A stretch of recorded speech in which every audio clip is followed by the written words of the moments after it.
नमस्कार। RRC news के हिंदी समाचार बुलेटिन में मैं मानसी आपका स्वागत करती हूँ। सबसे पहले एक नजर आज की सुर्खियों पर। हेडलाइंस प्रस्तुत करता Marcus the readymade multibrand showroom. सर्वोत्तम quality, fresh stock, latest designs, reasonable rate. LRT college road, Raghuvanshi मंगल कार्यालय के बाजू में, अकोला। महापालिका चुनाव में 450 से ज्यादा उम्मीदवारों ने खर्च किए 100 करोड़। पैसा वसूलने के लिए अब चुनकर आए पार्षद 1000 करोड़ के लिए लगाएंगे फील्डिंग। महापालिका में सत्ता स्थापन करने के लिए भाजपा गतिमान। क्या जादुई आंकड़ा 41 तक पहुंचेंगी भाजपा?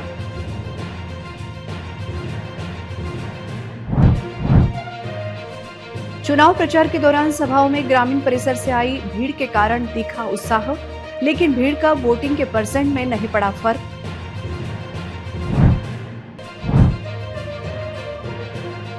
उम्मीदवार चयन में भाजपा की बड़ी भूल, 60 पार वो बहुमत का भाजपा का सपना चकनाचूर।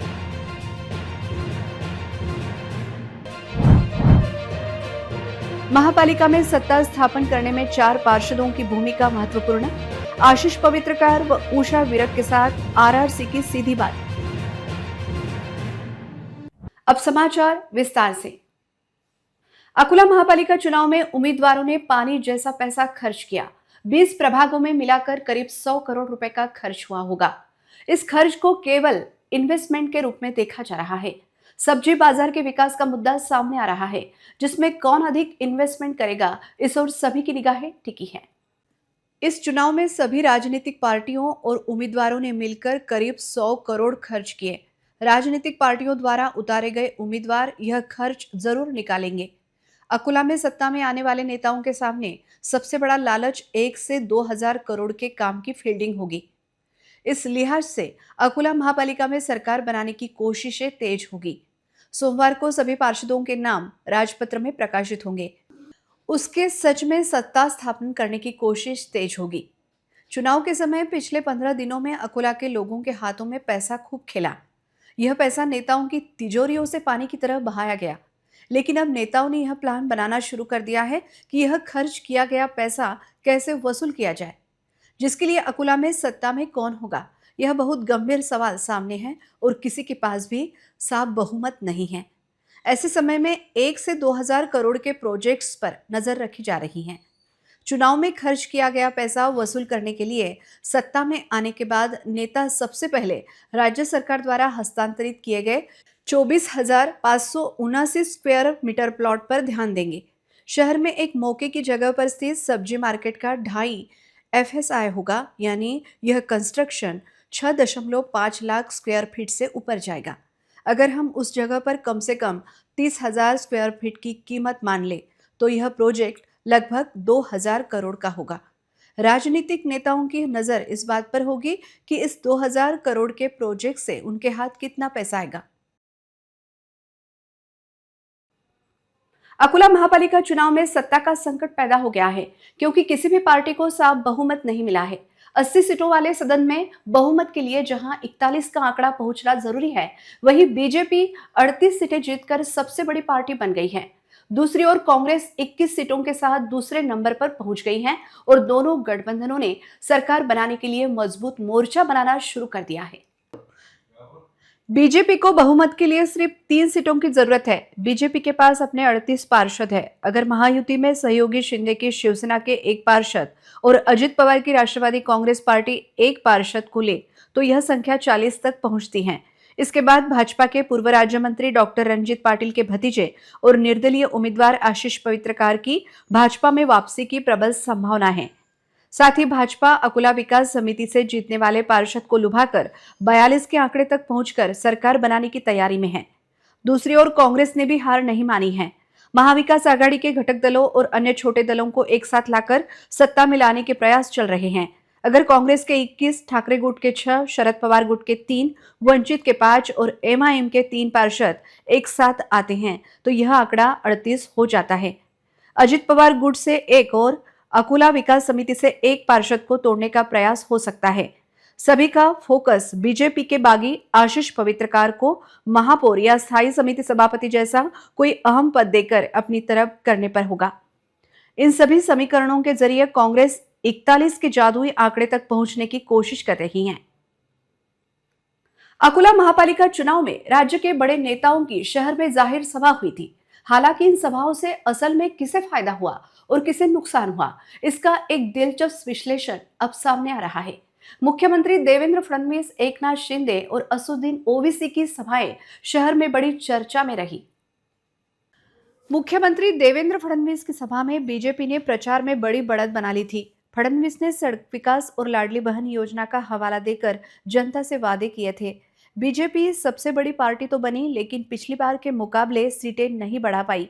वहीं जिस परिसर में मुख्यमंत्री एकनाथ शिंदे की सभा हुई, वहां शिवसेना को उम्मीद के मुताबिक सफलता नहीं मिली। शहर में उन्हें सिर्फ एक सीट पर संतोष करना पड़ा। शिंदे ने अपने भाषण में अप्रत्यक्ष रूप से भाजपा की आलोचना भी की थी, जबकि कांग्रेस ने सांसद इमरान प्रतापगढ़ी की सभा की सफलता को हाईलाइट किया था। ऐसा लगता है कि इससे उन्हें सीटों की संख्या बढ़ाने में फायदा हुआ। सांसद असदुद्दीन ओवैसी की 2 सभाएं पुराने शहर में हुई। नतीजतन एमआईएम ने भी अपनी ताकत 1 से 3 सीटों तक बढ़ा ली है। राजनीतिक विश्लेषकों का मानना है कि बीजेपी और शिवसेना के वोटरों ने सिर्फ ऊपरी विकास को नकार दिया है। सत्ताधारी पार्टियों को एंटी इनकम्बेंसी और बगावत से बड़ा झटका लगा है। इस नतीजे की सबसे बड़ी खासियत यह है कि लाडली बहन जैसी योजनाओं के प्रचार के बावजूद बीजेपी अपने दम पर सत्ता में नहीं आ सकी। महापालिका चुनाव के घोषित नतीजों ने राजनीतिक समीकरण बदल दिए हैं। हालांकि भाजपा 38 सीटों के साथ सबसे बड़ी पार्टी बनकर उभरी है, लेकिन अपने दम पर सत्ता बनाने का उसका सपना अधूरा रह गया है। दूसरी ओर कांग्रेस ने 21 सीटें जीतकर जोरदार कमबैक किया है। सवाल यह है कि क्या भाजपा नेताओं ने जो अब की बार 60 के पार का नारा दिया था, वह सिर्फ नारा बनकर ही रह गया है। मी देवेंद्रजींना आज अभिवचन देतो की भाऊ, पुढच्या वेळेस जेव्हा याल तेव्हा विजयी सभेसाठी याल। मागच्या वेळेस आलो, तुम्ही सभा घेतली होती, तुम्ही 50चं आवाहन केलं होतं, आपण 48 जागा दिल्या। आज आम्ही या तमाम अकोलेकरांच्या वतीनं तुम्हाला आश्वासन देतो, तुम्हाला वचन देतो की पुढच्या विजयी सभेत येताना 60+ नगरसेवक घेऊन येऊ आणि मगच तुम्हाला आम्ही समोर जाऊ, हे अभिवचन देतो। रणधीर भाऊंनी जे टार्गेट या ठिकाणी सांगितलं 60 पार, ते टार्गेट आपली महायुती निश्चितपणे पार करेल, हा विश्वास या निमित्ताने मी व्यक्त करतो। कई प्रभागों में मौजूदा और अनुभवी नगर सेवकों को टिकट न देकर नए चेहरे को मौका दिया गया। इससे भारतीय जनता पार्टी के अंदर असंतोष फैल गया और जिसका खामियाजा पार्टी के आधिकारिक उम्मीदवारों को भुगतना पड़ा। कुछ लोग जिन्हें टिकट नहीं मिला, उन्होंने निर्दलीय चुनाव लड़कर बीजेपी के वोट बैंक में सेंध लगाने का काम कर लिया। शहर की जनता पानी की सप्लाई और बेसिक सुविधाओं की नियोजन में कमियों से नाखुश थी। एंटी इनकम्बेंसी लहर की वजह से बीजेपी की सीटें पिछली बार के मुकाबले कम हुई, जिसके चलते भाजपा को अब अकोला महापालिका में मिलीजुली सरकार बनानी होगी। भले ही बीजेपी सबसे बड़ी पार्टी है, लेकिन उसे मैजिक फिगर तक पहुंचने के लिए दूसरी छोटी पार्टियों और निर्दलीय के समर्थन की जरूरत होगी। जीत के बाद महापालिका चुनाव में कल विजय हुए उम्मीदवारों ने गुलाल की होली खेल जमकर जश्न मनाया। आइए देखते हैं कल के जश्न के कुछ दृश्य।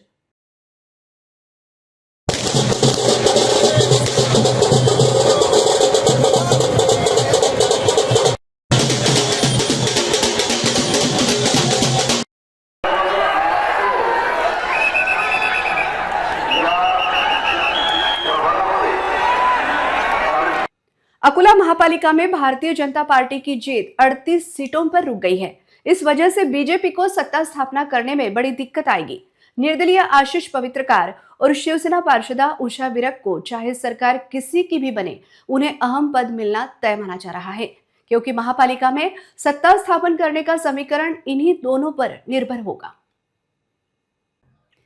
अकोला महापालिका में सत्ता स्थापन करने के लिए 4 पार्षदों को अहमियत मिली है। महानगर विकास आघाड़ी के पार्षद चांद चौधरी, साथ ही राष्ट्रवादी अजित पवार गुट की पार्षद नरगिस परवीन फैयाज खान, निर्दलीय पार्षद आशीष पवित्रकार और शिवसेना की पार्षद उषा विरक सवाल पूछा जा रहा है कि ये चारों किसे साथ देंगे। जब आरआरसी न्यूज ने आज इस विषय पर आशीष पवित्रकार और उषा विरक से बात की तो उन्होंने अपना प्लान खुलकर नहीं बताया। युति होने की वजह से बहुत नुकसान हुआ। अगर युति हो जाती थी तो 15-16 सीटें हमारी भी आ जाती थी और दोनों के लिए अच्छा था, उन भाजपा वालों के लिए भी और सेना के लिए भी। परंतु इनका क्या हुआ ये हाई लेवल पे हमको तो कुछ पता ही नहीं, हम तो कार्यकर्ता हैं। अगर युति होती तो बहुत अच्छा मज़ा आ जाता था। इसको मेरी तरफ से भी धन्यवाद, आपने बहुत अच्छा काम किया पूरे महानगर पालिका में।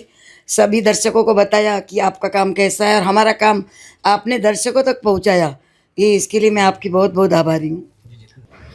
माझा एक प्रश्न हा आहे की आता सत्तेत आपलं काय रोल असणार आहे, कारण की सध्या कोणाचकडे बहुमत नाही आहे आणि सगळेजण प्रयत्न करतील की आपली सत्ता आली पाहिजे, तर आपलं काय ॲक्शन राहणार आहे त्यामध्ये? असं आहे की मी जनतेचा नगरसेवक झालेला आहो, मला कोणत्या पक्षातून मी उभा नाही राहिलेला आहो, त्यांनी सर्वांनी म्हटलं म्हणून मी अपक्ष उभा राहिलेलो आहो आणि आता ते जे ठरवतील ते योग्य वेळ जेव्हा येईल तेव्हा उत्तर देऊ ना त्याच्यावर. काही चान्सेस आहेत बीजेपीमध्ये पुन्हा कनेक्ट व्हायचे? योग्य वेळी योग्य उत्तर देणं बरोबर आहे. सर्वांची लोकांची सर्वांचे सहमत घेऊ आणि ते जे म्हणतील त्या हिशोबाने मी उत्तर देणार.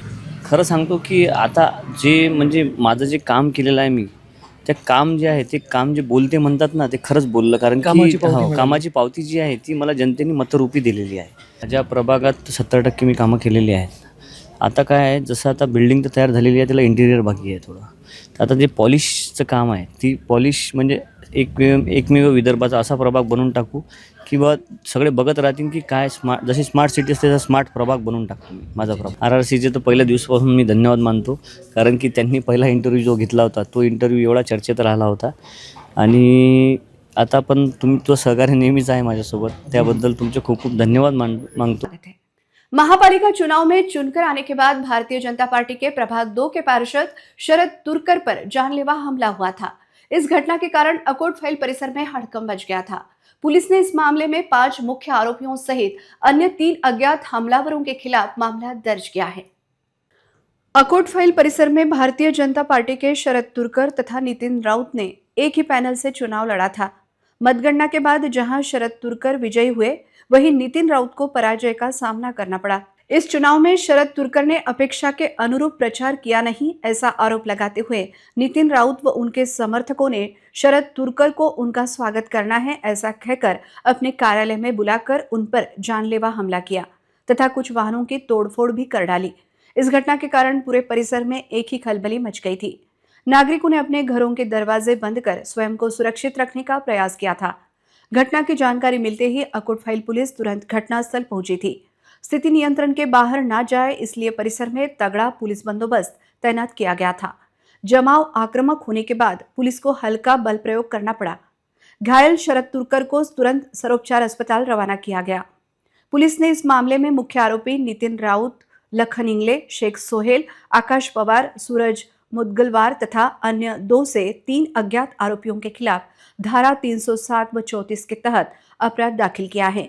चुनाव परिणाम के बाद हुई इस हिंसक घटना के बाद शहर के राजनीतिक खेमे में एक ही हड़कंप मच गया है। इस मामले में अकोट फाइल पुलिस जांच कर रही है। सभी हमलावरों पर कड़ी कार्रवाई करने के संकेत पुलिस दे रही है। नितिन राउत और उसके साथीदारों ने। किस लिए किए? नितिन राउत जो अभी इलेक्शन में खड़ा था बीजेपी से, उसने मुझे फ़ोन किया। पहले भाऊ बोले आपका स्वागत करने का रखा है, बोले बच्चों ने तो आप आओ बोले। मैं पहले फ़ोन पे मैं इसलिए नहीं कहा कि मैं घर को लोग बर्थडे थे मैं स्वागत करते हुए, दूसरा फ़ोन किया मैं तो बोले 5 मिनट आते चले जाओ बोले, इसलिए मैं गाड़ी निकाला और वहाँ पे पहुँचा। जाते से बिल्कुल मुझे बोले मैं इलेक्शन में हारा कैसा, बोले मैं तुम चिंतित कैसे क्या है, मैं कैसे हारा, इसका जवाब बना बोले। ये सब पूछा तो मैंने बोला कल मालूम हो जाएगा अपने को पेपर में क्या है। तो ऐसा बोलते से चालू कर दिया मार मार। अंदर छुपा के वो मंगला होटल है उसके काउंटर के नीचे सब छुपा के फर्शियाँ, पाइपा, फाइटर सब छुपा के रखते, सब निकाल वगैरह मारे। कितने लोग थे आप पे हमला करने वाले? 8-10 लोग थे वो। उसमें मुख्य आरोपी नितिन राउत और वो सोहेल नाम का जो लड़का उसके पास काम करता, वो तो मुझे पहले घर को पहले उसने फ़ोन लगाया था कि आप आओ करके, पहले घर को आके उसे करके गया वो, बोले तुमको भारी करेंगे, बोले तुमको आणि ते जे हारला होता त्यांनी त्यांचं काही मारण केली, तर त्यामुळे काही लोक जमले होते. त्याचा आता इथे ते दोन एकच पक्षाचे आहे, एक दोन ते मित्रच आहे आणि एक जिंकला एक हारला, त्यामुळे त्यांचा काही वाद झाला.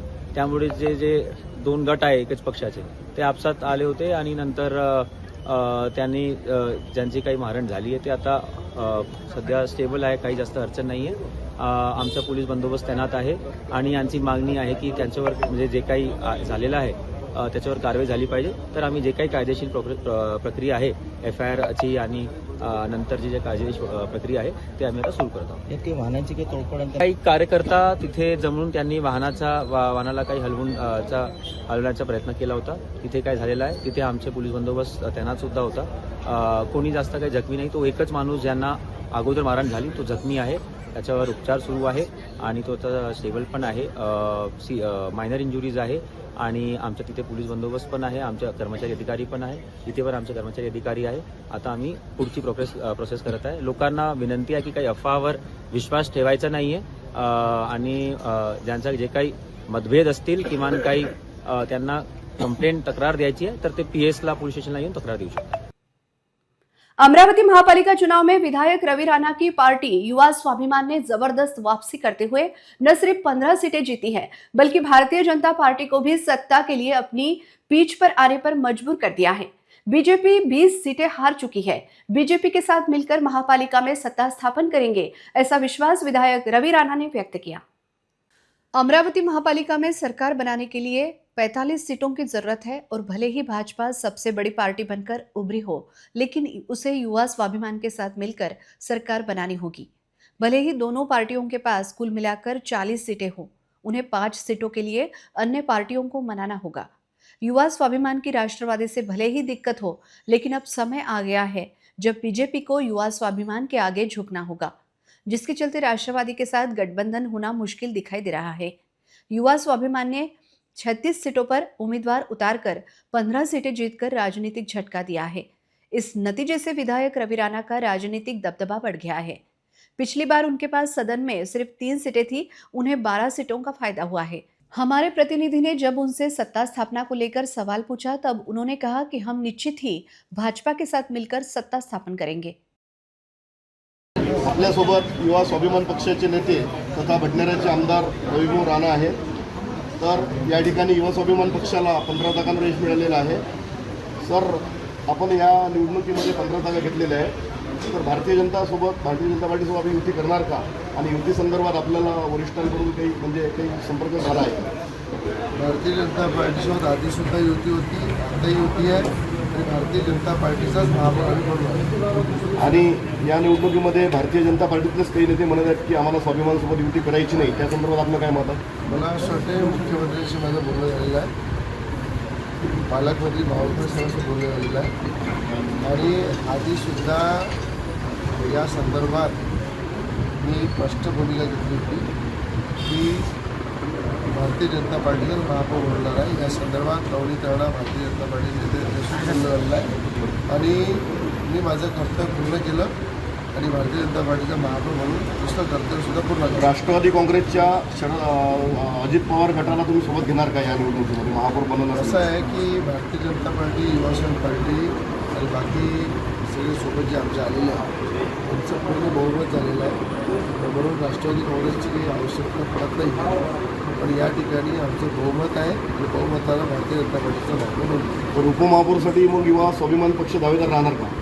हे सगळं नंतरचा विषय आहे. पहिले भारतीय जनता पार्टीचा महापौर होणं आवश्यक आहे आणि त्यासाठी आम्ही करत. अकोला महापालिका चुनाव में मतदारों के वोटों से शहर की राजनीति में नया समीकरण बना है। महापालिका की कुल 80 सीटों में से बहुमत का आंकड़ा 41 है, लेकिन किसी भी एक पार्टी को साफ बहुमत नहीं मिला है। हालांकि बीजेपी ने सबसे ज्यादा सीटें और सबसे ज्यादा वोट जीतकर पहला स्थान हासिल किया है। शहर में हाल ही में हुए महापालिका चुनाव में राजनीतिक पार्टी ताकत की बात करें तो बीजेपी ने 38 सीटें जीती हैं और कांग्रेस 21 सीटों के साथ दूसरे स्थान पर है। शिवसेना ठाकरे गुट ने 6 सीटें, वंचित बहुजन आघाड़ी ने 5 सीटें, राष्ट्रवादी शरद पवार गुट ने 3 सीटें, MIM ने 3 सीटें, निर्दलीय ने 1 सीट, महानगर विकास आघाड़ी ने 1 सीट जीती है। शिवसेना शिंदे गुट और राष्ट्रवादी अजितदादा दोनों को एक एक सीट पर संतोष करना पड़ा है। वोटिंग परसेंटेज देखें तो बीजेपी को 3,47,693 वोट मिले, जो कुल वोट का 28.34% है। कांग्रेस को 2,07,559 वोट मिले, जो कुल वोट का 16.92% है। शिवसेना ठाकरे गुट 1,42,050 वोट यानी 11.58% पाकर तीसरे नंबर पर रहा। हालांकि वंचित बहुजन आघाड़ी को 1,32,788 वोट यानी 10.82% मिले, लेकिन पार्टी को सीटों के मामले में उम्मीद के मुताबिक कामयाबी नहीं मिली। शिवसेना को 1,19,111 वोट यानी 9.71% मिले, लेकिन पार्टी सिर्फ एक सीट जीत पाई। एमआईएम को 82,358 वोट यानी 6.71% मिले और पार्टी 3 सीटें जीतने में कामयाब रही। अजितदादा की राष्ट्रवादी कांग्रेस पार्टी को 53,993 वोट यानी 4.40% मिले। निर्दलीयों को 42,974 वोट यानी 3.50% और राष्ट्रवादी शरद पवार गुट को 36,776 वोट यानी 3% मिले। वोट परसेंट और जीती हुई सीटों के बीच का अंतर इस चुनाव का मुद्दा बन गया है। हालांकि बीजेपी बहुमत की दहलीज पर पहुंच गई है, लेकिन सरकार बनाने के लिए युति और समर्थन की राजनीति के जोर पकड़ने की संभावना है। अब सबका ध्यान इस बात पर है। वाशिम शहर के एक दुकान से 2 लाख रुपयों से भरा बैग एक अज्ञात चोर द्वारा पार करने की घटना सामने आई है। दिन दहाड़े हुई यह चोरी की घटना सीसीटीवी कैमरे में कैद हुई है तथा पुलिस इस चोर की तलाश में जुट गई है। दिन दहाड़े हुई इस चोरी की घटना से अन्य व्यापारियों में दहशत निर्माण हो गई है। देखिए किस तरह इस अज्ञात चोर ने दिन दहाड़े इस दुकान से पैसों से भरा बैग गायब कर दिया। वाशिम शहर के महात्मा फुले बाजार की एक दुकान से एक अनजान चोर ने 2 लाख रुपए नगद से भरा बैग चुरा लिया है। खास बात यह है कि यह चोरी दिन दहाड़े हुई और पूरी घटना दुकान में लगे सीसीटीवी कैमरे में कैद हो गई। घटना की जानकारी मिलते ही पुलिस मौके पर पहुंची और सीसीटीवी फुटेज के आधार पर चोर की तलाश शुरू कर दी। इस घटना से शहर के व्यापारियों में दहशत का माहौल है और वे चोरी की बढ़ती घटनाओं पर नाराजगी जता रहे हैं। इसके चलते पुलिस द्वारा वाशिम शहर में पुलिस गश्त बढ़ाने की मांग हो रही है। वाशिम के ब्राह्मणवाड़ा गांव में एक जंगली सुअर ने 14 साल की लड़की पर हमला कर दिया। हमले में लड़की घायल हो गई और उसका वाशिम जिला अस्पताल में इलाज चल रहा है। जंगली सुअर के हमले से ब्राह्मणवाड़ा इलाके में दहशत फैल गई है। वाशिम के ब्राह्मणवाड़ा गांव में आज शनिवार सुबह एक 14 साल की लड़की जो अपने पिता के साथ इरिगेशन पाइप बदलने गई थी, उस पर जंगली सुअर ने हमला कर घायल कर दिया। घायल लड़की का नाम कविता अधव है। कविता सुबह अपने पिता के साथ तुषार सिंचाई के पाइप बदलने के लिए खेत में गई थी।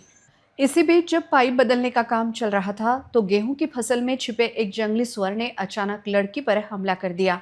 इस हमले में जंगली सुअर ने लड़की के पेट को गंभीर रूप से घायल कर दिया। लड़की को तुरंत वाशिम के जिला सरकारी अस्पताल में भर्ती कराया गया और उसका तुरंत इलाज किया गया। इस घटना से इलाके में दहशत फैल गई है।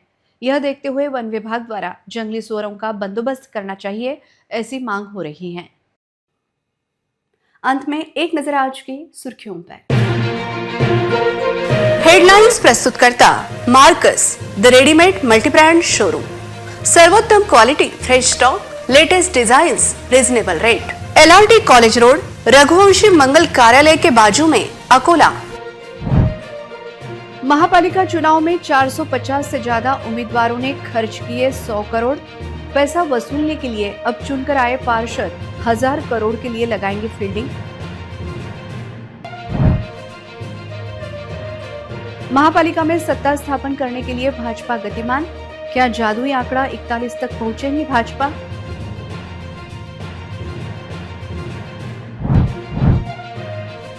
चुनाव प्रचार के दौरान सभाओं में ग्रामीण परिसर से आई भीड़ के कारण दिखा उत्साह, लेकिन भीड़ का वोटिंग के परसेंट में नहीं पड़ा फर्क।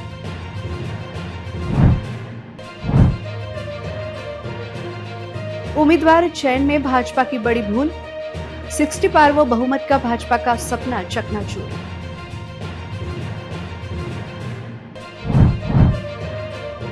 महापालिका में सत्ता स्थापन करने में 4 पार्षदों की भूमिका महत्वपूर्ण। आशीष पवित्रकार व उषा विरक के साथ RRC की सीधी बात। समाचार के लिए देखते रहिए RRC न्यूज। जिन दर्शकों ने अभी तक RRC का यूट्यूब चैनल सब्सक्राइब नहीं किया, उन्होंने वह सब्सक्राइब करना चाहिए। फिर मिलते हैं शहर की ताजा जानकारी और महत्वपूर्ण घटनाओं के साथ। नमस्कार।